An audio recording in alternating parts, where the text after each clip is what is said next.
Price beat God. கர்த்தருக்கு ஸ்தோத்திரம்.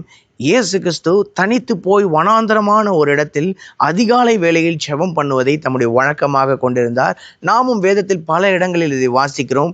ஆனால் லூக்கா 6:12 இயேசு ஜெபம் பண்ணும்படி ஒரு உயர்ந்த மலையின் மேல் ஏறி முழுவதும் தேவனை நோக்கி விண்ணப்பம் பண்ணினார் என்று வாசிக்கிறோம்ல. முழுவதும் ஜெபிக்க என்ன காரணம்? அதற்கு அடுத்த வசனத்தில் வாசிக்கிறோம். பொழுது விடிந்த போது இயேசு கிறிஸ்து தம்முடைய சீஷர்கள் எல்லாரையும் வரவழைத்து அவர்களில் 12 பேரை தெரிந்து கொண்டார். இயேசு கிறிஸ்து சீஷர்கள் 12 பேரை தெரிந்து கொள்வதற்கு முழுவதும் தேவனை நோக்கி விண்ணப்பம் பண்ணினார் என்று வாசிக்கிறோம்ல. ஆனால் அந்த 12 பேர்லையும் ஒருத்தன் துரோகியாக மாறி போய்விட்டான். மத்தேயு 27:4 யூதாஸ் காரியோத்து குற்றமில்லாத இரத்தத்தை காட்டி கொடுத்ததனால் நான் பாவம் செய்தேன் என்று சொன்னபோது பிரதான ஆசாரியர்கள் மூப்பர்களும் அது எங்களுக்கு என்ன, அது உன்பாடு என்று சொன்னபோது தான் வாங்கிய 30 வெள்ளிக்காசை தூக்கி எறிந்துவிட்டு தேவாலயத்திலிருந்து புறப்பட்டு போய் நாண்டு கொண்டு செத்ததாக நாம் வாசிக்கிறோம்ல.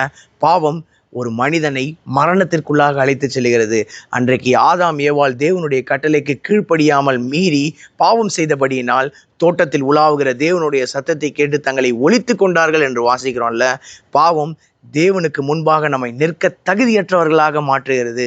ஆபகுக்கு 1:13 வாசிக்கிறோம். தீமையை பார்க்க மாட்டாத சுத்த கண்ணனே, நீர் அநியாயத்தை நோக்கி கொண்டிருக்க மாட்டீர் என்று வாசிக்கிறோம்ல. ஏசாயா 59:2 வாசிக்கிறோம். உங்கள் பாவங்களே தேவன் உங்களுக்கு செவி கொடுக்காதபடிக்கு அவருடைய முகத்தை உங்களுக்கு மறைக்கிறது.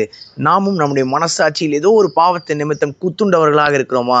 தன் பாவங்களை மறைக்கிறவன் வாழ்வடைய மாட்டான், அவற்றை தேவனிடத்தில் அறிக்கை செய்து விட்டு விடுகிறவன் இரக்கம் பெறுவான் என்று நீதிமொழிகள் 28:13 வாசிக்கிறபடி நம்முடைய பாவங்களை அறிக்கை செய்து விட்டு விடுவோம்.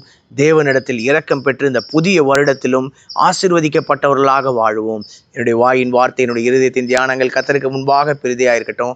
கர்த்தருக்கு சித்தமான இன்னொரு வீடியோ பதிவில் நாம் சந்திப்போம். God bless you all. Thank you so much.